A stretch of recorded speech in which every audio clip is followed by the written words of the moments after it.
Ilang tulog na lang at ipakikilala na ang Kapuso Star na magiging isa sa mga host ng Pinoy Big Brother Celebrity Edition Collab.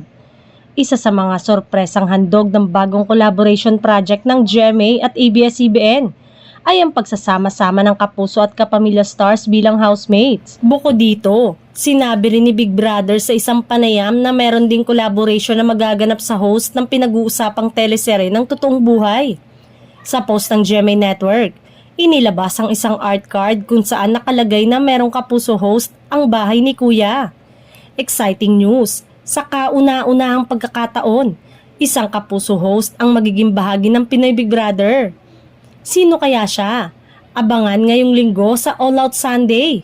Ayon sa post, sa katatapos lang na contract signing para sa Pinoy Big Brother Celebrity Collab Edition, ramdam ang excitement ng GMA at ABS-CBN executives sa mga pasabog na mangyayari sa bagong season ng programa.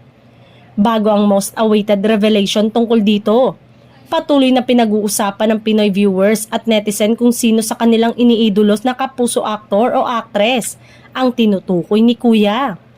Samantala, kabilang sa hula ng netizen ang pangalan ni na Alden Richards, Barbie Fortesa, Max Collins, Julian San Jose at Gabby Garcia. Sino nga kaya ang makakasama ng kapamilya host na sina Robby Domingo at Bianca Gonzalez?